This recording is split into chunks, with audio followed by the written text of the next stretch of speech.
ఈ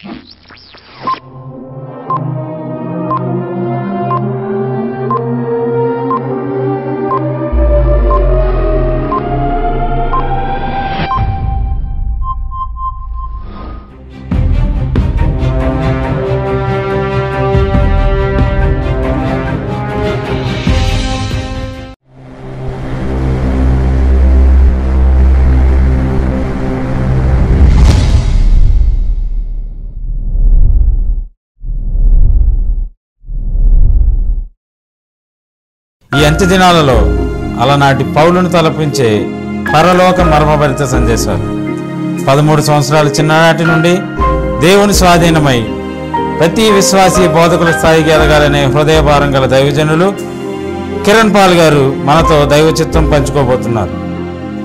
ప్రతి విశ్వాసి పరిపూర్ణ సామర్థ్యతకై అపొస్తలుల ప్రవక్తల పునాది, ప్రమాణ వాక్య ప్రకారమైన బోధ, వాక్యమును సరిగా విభజించు విధానం, ఆది సంఘ నియమము, సువార్తను గుర్చి మర్మము, వాక్య సారము, అంత్యకాల సేవా విధానం, శిష్యత్వము, పరిశుద్ధ వ్యక్తిత్వ నిర్మాణం. వాక్యం వింటుండగానే స్వస్థత పొందుతూ బోధకుల స్థాయి జ్ఞానంతో నింపబడుతున్నారు.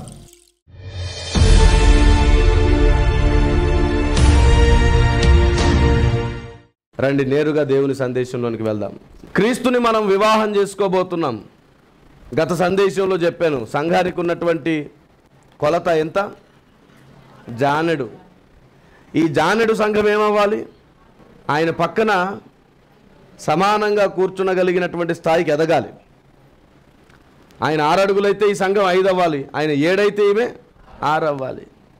1 అడుగు మాత్రమే తగ్గాలి. మిగతా అంతా ఆయన కలిగిన సంపూర్ణతకు సమానమైన సంపూర్ణతలోనికి సంఘం ఎదిగిపోవాలన్నాను.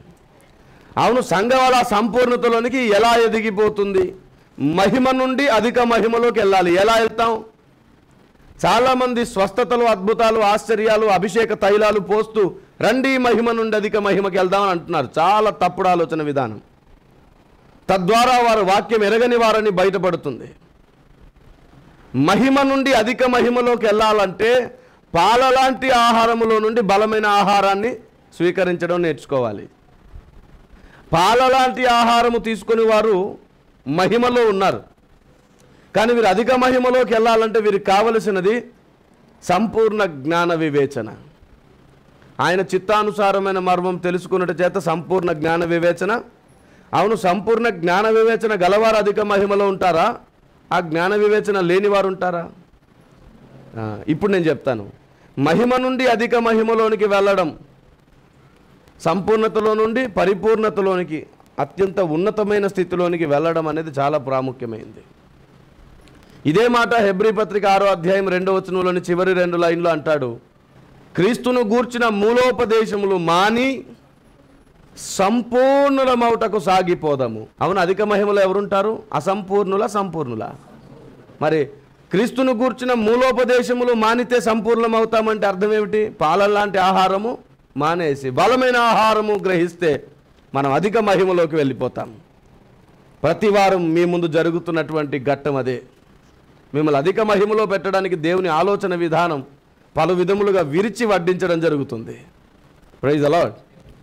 ఈరోజు కూడా దేవునిలోని ఒక తత్వాన్ని మీ ముందు పెట్టి ముగిస్తాను. మనం ఆయన్ని వివాహం చేసుకోబోతున్నాం కదా. క్రీస్తు ఎలా ఉన్నాడో తెలుసా? క్రీస్తు మనలను వేరు వేరు అవయవాలు అనే ప్రస్తావన ఎందుకు చేశాడో తెలుసా? ఆయన ఒక్క శరీరమే, వేరు వేరు అవయవాలైన మనల్ని కూడా ఒక్క శరీరంగా చేయాలని కోరుకుంటున్నాడు. కానీ మనల్ని వేరు వేరు అవయవాలుగా ఎందుకు అమర్చాడు? దాని వెనకాల ఉన్నటువంటి ఆలోచన ఏమిటి? చూడండి, రోమా పత్రిక 12వ అధ్యాయము 4వ వచనం చూడండి. ఒక శరీరంలో మనకు అనేక అవయవములు ఉండినను ఈ అవయవములన్నిటికీ ఒక్కటే పని ఎలాగూ ఉండదో అలాగే అనేకులమైన మనము క్రీస్తులో ఒక్క శరీరముగా ఉండి ఒకరికొకరము ప్రత్యేకముగా అవయవములమై ఉన్నాము. చాలు. ఈ వచనం చదివిన తర్వాత చాలా స్పష్టంగా 2 విషయాలు అర్థమయ్యాయి. ఒకటి, వేరువేరు అవయవాలుగా ఉన్న మనం ఒకే రకమైన పని చేయడం లేదు. ఒకే రకమైన పని చెయ్యము, కానీ మన పని అంతటికీ సంకల్పం ఒకటే. ఏ పని జరిగినా కానీ ఆయన చిత్తమే జరగబోతుంది కదా. పరిచర్యలు నానా విధములు, కానీ జరిగించు ప్రభువు ఒక్కడే. అన్ని మార్గములలో జరుగుతున్న పరిచర్య ఆయన చిత్తాన్ని సంపూర్ణం చేయబోతున్నాయి. కాబట్టి అవయవాలు ఒకే రకమైన పని చెయ్యవు. అవును, ఈ అవయవాలు వేరువేరుగా ఉండి వేరువేరు పనులు చేసేటట్టు దేవుడు నియమించడానికి గల ముఖ్య కారణం ఏమిటి? ఎప్పుడైనా ఆలోచించారా? ఇదే మాట ఇంకొంచెం స్పష్టంగా కొరింథీ పత్రిక 1వ పత్రిక 6వ అధ్యాయం 15వ వచనం చూడండి. మీ దేహములు క్రీస్తునకు అవయవములై ఉన్నవని మీరు ఎరుగరా? నేను క్రీస్తు యొక్క అవయవములను తీసుకొని వేశ్య యొక్క అవయవములుగా చేయుదునా? అదెంత మాత్రమును తగదు. ఏమిటంటండి? క్రీస్తు అవయవాలను తీసుకొని నేను వేశ్య అవయవాలుగా చేయుదునా? అది ఎంత మాత్రము తగదు. ఇప్పుడు మనం వేరు వేరు అవయవాలు అయినప్పటికీ ఏక శరీరమే. ఈ అవయవాలు వేరు వేరు పనులు చేస్తాయి, కానీ ఒక సంకల్పమే నెరవేరుతుంది.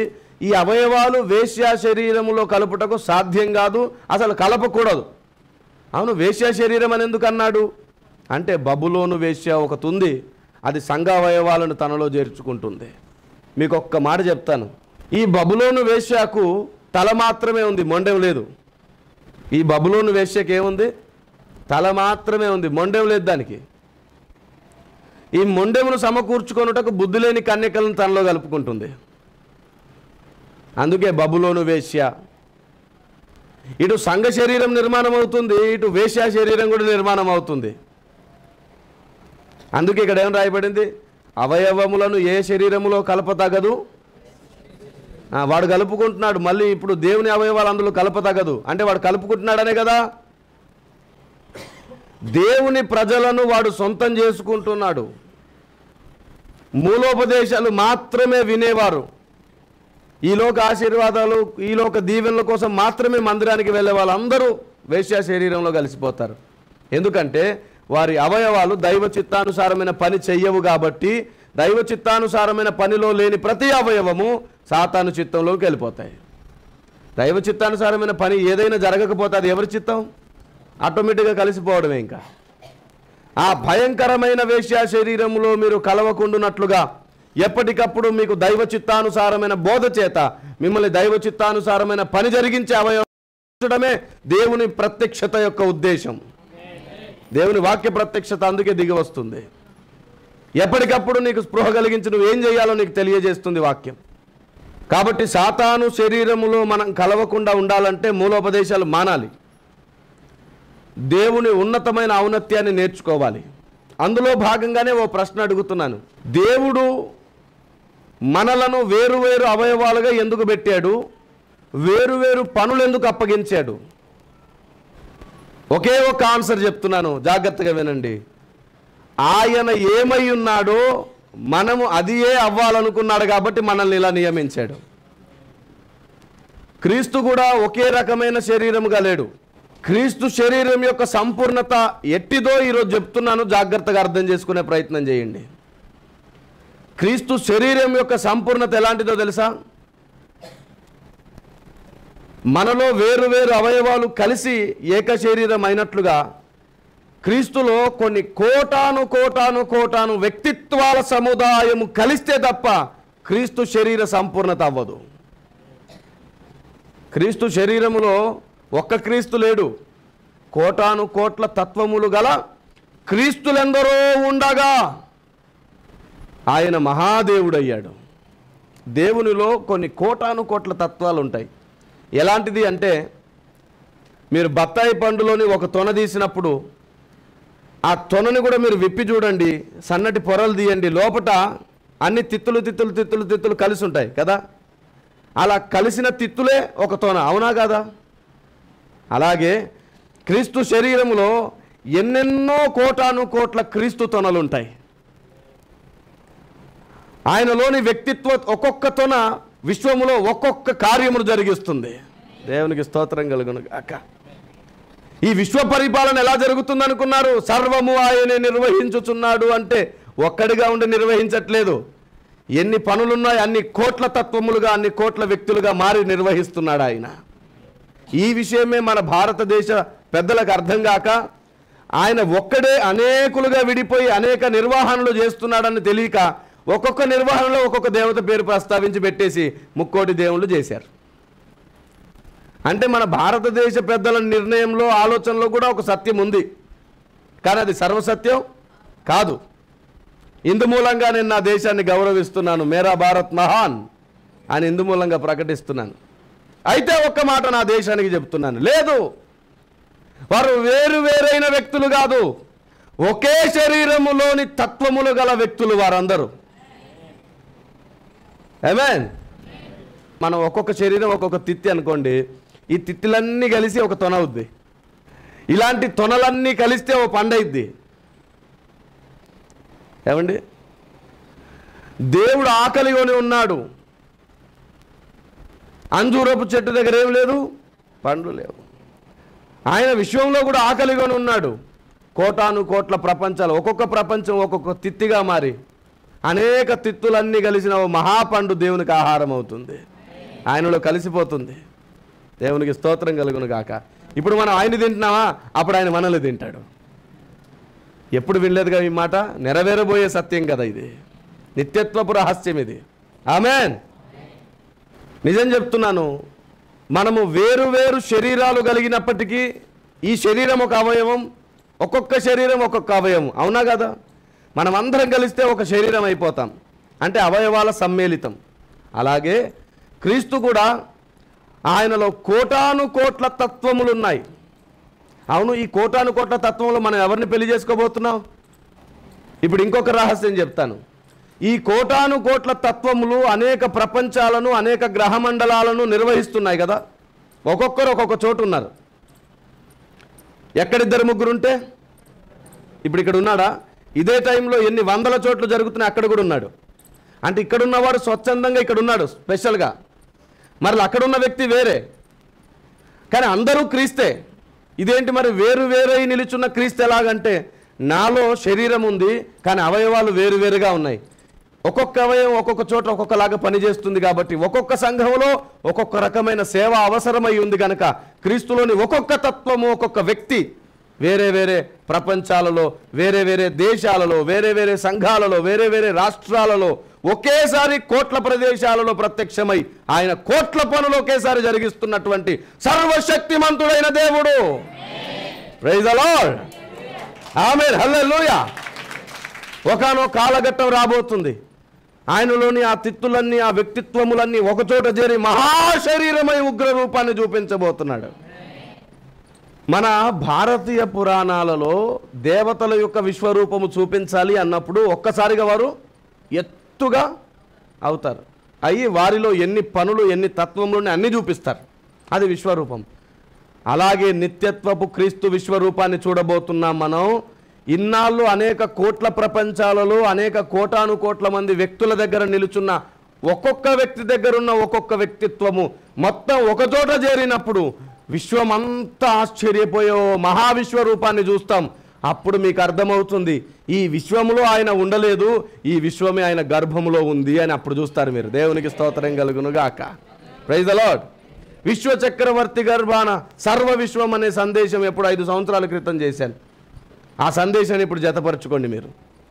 అప్పుడు తెలిసిద్ది, ఈయన విశ్వములో కాదు, విశ్వమే ఈయనలో ఉన్నది. మరి ఇన్నాళ్ళు విశ్వములో ఈయన ఉన్నాడంటే ఆయన ఒక్కొక్క వ్యక్తిత్వంగా మారిపోయి విశ్వంలోకి వచ్చాడు కాబట్టే విశ్వంలో ఆయన కనబడ్డాడు. వాస్తవానికి ఈ వ్యక్తిత్వాలన్నీ ఒకచోట చేరిస్తే, ఆయనలోని కోటాను కోటాను వ్యక్తిత్వాలు ఒకచోట చేరిస్తే ఓ మహావిశ్వరూపం కనబడుతుంది.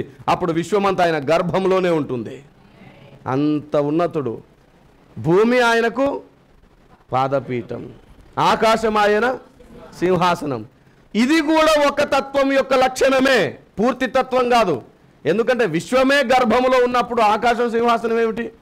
పూర్తి తత్వానికి పాదపీఠం పెట్టడానికే కుదరదు, పూర్తి తత్వానికి సింహాసనమే పెట్టడం కుదరదు. ఎందుకంటే ఆ విశ్వమంతా లోపటే ఉంది, ఆకాశాలన్నీ లోపటే ఉన్నాయి. అంటే మన ఊహకు అందని దేవుడు, మన అంచనాలకు అందని తత్వము, మహిమ ఆయనది. వర్ణనాతీతమైన సమర్థుడు ఆయన. దేవునికి స్తోత్రం కలుగునుగాక. అందుకే మహాదేవుడు. ఇది కేవలం క్రీస్తుని గురించి మాత్రమే చెప్పాను, తండ్రి గురించి, పరిశుద్ధాత్మని గురించి చెప్పలే నేను. క్రీస్తులో ఉన్నటువంటి మహాతత్వం ఇది. అలాంటిది త్రియేక దేవుడు కలిస్తే ఇంకెలా ఉంటుందో అర్థం చేసుకోండి. దానిని నిత్యత్వంలో దేవుడు మనకు పలుమార్లు చూపిస్తాడు సందర్భాన్ని బట్టి. Praise the Lord. మీకు ఒక్క విషయం చెప్తాను. మన పురాణ గాథ ఇతిహాసాల ప్రకారం విశ్వరూపం చూసినప్పుడే వెంటనే వాళ్ళు ఏమైపోయారు? చనిపోయారు, అందులో కలిసిపోయారు కదా. అలాగే దేవుడు తన రూపాన్ని చూపిస్తే మనం కూడా చనిపోతాం, బతకమని బైబిల్ చెప్తుంది. మీరు నన్ను చూసి బ్రతకలేరు అన్నాడు కదా. అందుకే మనం ఎప్పటికీ బ్రతకగలిగిన కాలంలోకి వెళ్ళినాక చూపిస్తాడు అదంతా. బైబిల్ కాకుండా ఇంకొక గ్రంథం పరలోక రాజ్యంలో ఆయనతో మన వివాహం జరిగిన తర్వాత ఓపెనింగ్ అవుతుంది. అది త్రియేక దేవుడే వచ్చి ఓపెన్ చేస్తాడు, ఆ గ్రంథావిష్కరణ చేస్తాడు. ఆ గ్రంథములో నుండి విశ్వ ప్రపంచాలకు నిత్యత్వం బోధ జరుగుతుంది. Praise the Lord. ఆ గ్రంథమే నువ్వు నేను మనం కాబోతున్నాం. Praise the Lord. హల్లెలూయా. ఏమన్నాడు పౌలు గారు? మిమ్మల్ని పత్రికలుగా అన్నాడు కదా. ఆ పత్రికలన్నీ ఓ చోట చేరి మహా ఉద్గ్రంథం కాబోతుంది. అవును, బైబిల్లో మాత్రం భక్తుల జీవితమే పత్రిక అయిందిగా, తర్వాత ఇది గ్రంథమైందిగా. ఇదే మరలా జరగబోతుంది. నిత్యత్వపు గ్రంథం, వర్ణనాతీతం, అతి శ్రేష్టమైన గ్రంథం. ఒక్కొక్క వ్యక్తి బైబిల్లో ఉన్నటువంటి సారాంశాన్ని జీర్ణించుకున్న ఒక్కొక్క పత్రిక అయితే, ఒక్కొక్క పత్రిక ఒక్కొక్క విధానాన్ని బోధిస్తుంది. ఒక్కొక్క పత్రిక దేవునిలోని ఒక్కొక్క ఉన్నత తత్వాన్ని ప్రకటిస్తుంది. క్రీస్తులోని ఆ ఉన్నతమైన కోటాను కోట్ల తత్వములు విశ్వములో ఉన్న ఒక్కొక్క ప్రపంచంలో అదృశ్యంగా అమర్చబడ్డాయి. మీకు తెలుసా? ఒక్కొక్క ప్రపంచంలో దేవుని ఒక్కొక్క తత్వం ఉంది. ఒక్కొక్క ప్రపంచంలో ఒక్కొక్క తత్వం ఉందండి. అలా కోటాను కోట్ల తత్వములు ఉన్నాయి. ఒక ప్రపంచంలోనికి వెళ్తే దేవుని ఒక తత్వమే పూర్తిగా కనబడుతుంది. మీకు అర్థమయ్యేటట్టు చెప్తాను. సూర్యుని మీద మీరు ఎన్ని తత్వాలు వెతుక్కోగలరు? సూర్యుడనే నక్షత్రం ఉంది కదా, ఈ గోళం మీద మీరు ఎన్ని తత్వాలు వెతుక్కోగలరు? ఒక్కటే. ఏమిటది? సమీపించరాని తత్వం. దాంట్లో ఏం చూడగలరు మీరు? సమీపించరాని తేజస్సు తప్ప ఇంకేం చూపించలేరు. అక్కడ చూపిస్తారా? గాలి వీస్తున్నది, చిగురు వచ్చింది, పువ్వు పూసింది అని చూపిస్తారు మీరు అక్కడ? ఇంకే తత్వం కనబడదు, ఒక్కటే కనబడిద్ది, భగభగ మండుతూ ఎవరు సమీపించలేని తేజస్సు. చంద్రుడు ఉన్నాడు, అక్కడేం చూపిస్తారు? ఎన్ని తత్వాలు చూపిస్తారు? ఒకటే తత్వం. సూర్యుని వెలుగుబడితే తప్ప అది వెలగదు. ఇలాగే ఒక్కొక్క ప్రపంచంలో దేవుని ఒక్కొక్క తత్వాన్ని దేవుడు పెట్టాడు. ఈ కోట్ల ప్రపంచాల తత్వాలు కలిస్తే విశ్వ శరీరం అవుతుంది. ఈ విశ్వ శరీరమే ఈ మహాదేవుని శరీరాన్ని వివాహం చేసుకోబోతుంది. Praise the lord. అయితే ఒక గుడ్ న్యూస్, ఈ విశ్వ శరీరములో సత్యము నెరిగిన భూలోక సంఘ స్థానము తల మాత్రమే. తల, వేరే అవయవం అయ్యే అవకాశం లేదు. మనం సంఘ శరీరాన్ని చూసుకుంటే మనలో కాళ్ళు చేతులు అవుతాయి, కానీ విశ్వ శరీరంలోనికి చూస్తే మనం కాళ్ళు చేతులుగా డైరెక్ట్ తల. Praise the Lord. అంటే దేవుడు విశ్వ శరీరాన్ని ఎవరిని చూసి పెళ్లి చేసుకోబోతున్నాడు? మనల్ని చూసుకొని విశ్వ శరీరాన్ని పెళ్లి చేసుకోబోతున్నాడు. అంత ధన్యత మనకు సత్యమును బట్టి కలుగుతున్నది. ఎందుకో చెప్పనా? అన్ని ప్రపంచాల్లో ఒక్కొక్క ప్రపంచంలో ఒక్కొక్క తత్వం ఉంది, కానీ కేవలం ఈ భూమి మీద మాత్రమే అన్ని ప్రపంచాల తత్వాలు ఇక్కడ పెట్టాడు దేవుడు. అందుకే మనం యోగ్యులం అవుతున్నాం. అందుకే ఏమన్నాడు? అదృశ్యమైనవి సృష్టింపబడిన వాటిలో మీరు చూసి నేర్చుకోవాలి.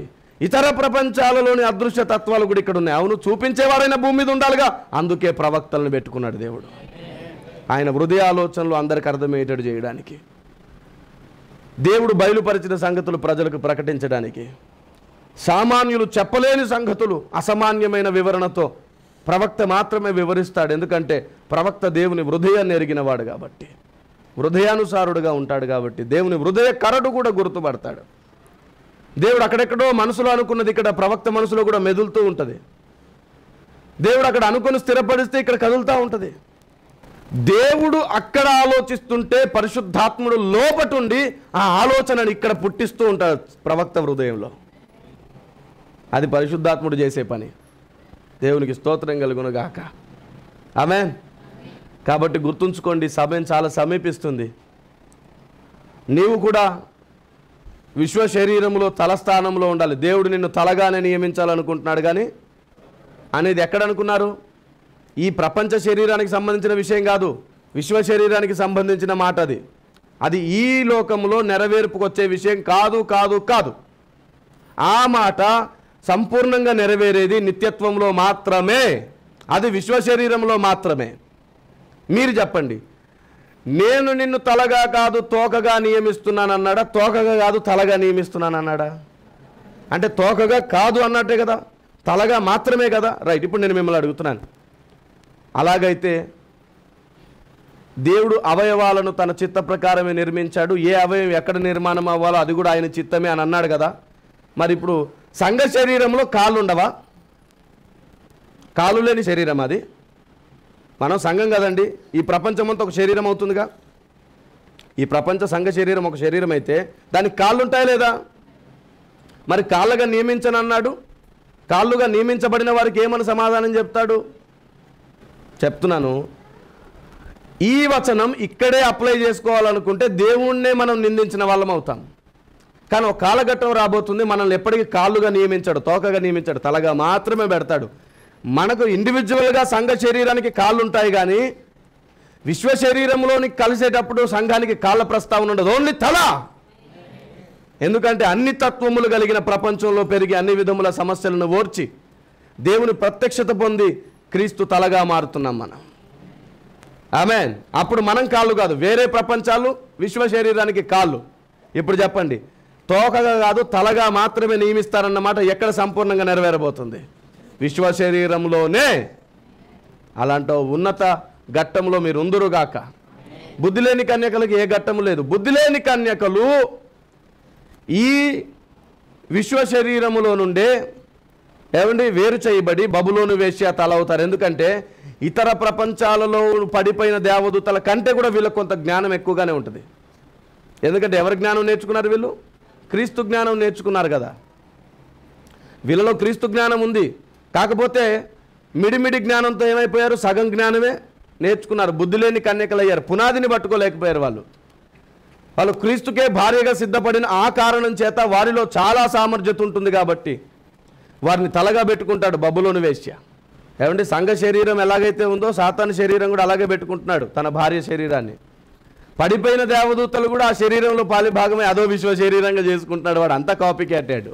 ఇది విశ్వ శరీరము నిత్యత్వంలో, వీడిదేమో వీడి శరీరం కూడా విశ్వ శరీరమే పాతాళంలో. ఏమండి ఎంత దౌర్భాగ్యమైన పోలికల్లో ఉన్నాడో వాడు ఎంత చేసుకున్నా సరే చివరికి క్రీస్తు రాజ్యమే సాధించబోతుంది గెలుపు. దేవునికి స్తోత్రం కలుగును గాక. Praise the Lord. కాబట్టి గుర్తెరగండి, మనం వేశ్య శరీరంలోనికి పాలిభాగం పొందడానికి వీల్లేదు. మనం క్రీస్తు భార్య శరీరంలోనే పాలివారం అవుదాం. నీవు అలా పాలివారం అవ్వాలంటే వాక్యం అర్థం చేసుకుంటూ ఉండాలి. దేవునిలోని ఒక్కొక్క తత్వము ఒక్కొక్క లేఖనమై బైబిల్ గ్రంథంలో ఉందని ఈరోజు ప్రకటిస్తున్నాను. మరలా చెప్తున్నాను, వర్ణనాతీతమైన దేవుని శరీరం గురించి మాట్లాడాను కదా. ఇప్పుడు చాలా ఉన్నతమైన శరీరాన్ని మనం వివాహం చేసుకోబోతున్నామని. ఆ కోటాను కోట్ల తత్వము బైబిల్లో ఒక్కొక్క వచనముగా మనకు ముద్రించబడి ఉంది.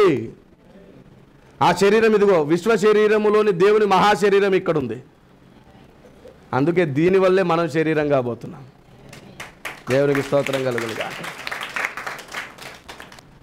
కాబట్టి నేను వివరించడానికి కూడా కుదరనంత ఉన్నత వ్యక్తిత్వం అయింది. అవును, ఇన్ని కోటాను కోట్ల వ్యక్తిత్వాల్లో నువ్వు ఎన్ని వ్యక్తిత్వాలు నేర్చుకున్నావు? ఎన్ని తత్వాలను జీర్ణించుకున్నావు? ఒక్కటి కూడా పూర్తి అవ్వాలి ఇంకా మనకి. ఆ ఒక్కటి పూర్తి చేయడానికే నేను ప్రసవ వేదన పడి పుస్తకాలు రాస్తున్నాను. ఆయనలోని ఒక్క తత్వం వివరించడానికే బైబిల్లో ఉన్న అనేక సంగతులు ఎత్తి మాట్లాడుతున్నాం. ఒక్క తత్వం అర్థం చేసుకోవడానికే సాధ్యపడట్లేదు అంటే వీళ్ళు కాలక్షేప సందేశాల్లో ఎందుకు పడుతున్నారండి? సంఘాలన్నీ కలిసి పాల లాంటి ఆహారంలో ఎందుకు పడుతున్నారు? ఎంతసేపు చెప్పుకున్న జీవిత చరిత్రలు, చెప్పుకున్న సంగతులు చెప్పుకొని ఏదో ఉజ్జీవాన్ని కొత్తగా రగుల్చుకుంటున్నారు. అంతకుమించి ఏమీ లేదు. ఉజ్జీవం అంటే విశ్వాసం కొత్తగా రగులుతుంది అంతే. ఆ బుద్ధి లేని కన్యకలుగానే మారిపోతారు వాళ్ళలో దేవుని తత్వజ్ఞానం లేకపోతే. ఎందుకంటే బుద్ధి లేని కన్యకలకు కూడా చివరిలో ఉజ్జీవమే మిగులుతుంది. ఉద్రేకంగా మారిపోయింది అది. చివరి దినాల్లో బ్రతుకుతున్నాం. దేవుడు మిమ్మల్ని అలంకరిస్తున్నాడు. ఈ రాజ్య మర్మములు మీకు అనుగ్రహించబడ్డాయి. దేవుడు మీకు తోడయుండును గాక, మిమ్మల్ని నడిపించును గాక. ప్రార్థన చేసుకుందాం. సర్వశక్తిమంతుడైన మా ప్రభువా, మిమ్మల్ని మీరు బయలుపరుచుకొని మిమ్మల్ని మీరు మా ముందు పెట్టుకొని, దేవా నీ గ్రంథమే అర్థం చేసుకోలేము అని మేము అనుకునే సమయానికి నీలోని కోటాను కోట్ల తత్వములను చూపించి, అయ్యో మేము ఇంకా నిత్యత్వం అంతా నిన్ను నేర్చుకున్న అర్థం అవ్వవేమో, అగోచరుడవు, వర్ణనాతీతుడవు. దేవా కోటి సూర్యులు ఏమిటి, 1,00,000 కోట్ల సూర్యులైనా సరే పోల్చదగునా తండ్రి నీతో. నీ మహిమ ఎంత ఉన్నతం దేవా. నిన్ను నీవు బయలుపరుచుకోకపోతే మేము నిన్ను అర్థం చేసుకోలేమని ఇంకొకసారి అర్థమైపోయింది. నువ్వు మాకు కావాలి, మమ్మల్ని నడిపించమని యేసు పేరట ప్రార్థన చేస్తున్నాము తండ్రి. ఆమెన్. God bless you. దేవుడు మీకు తోడేయుండును గాక. సత్యము వెంబడి సత్యము నేర్చుకోండి. సర్వ సత్యమేవ జయతే. Amen. Amen. God bless you.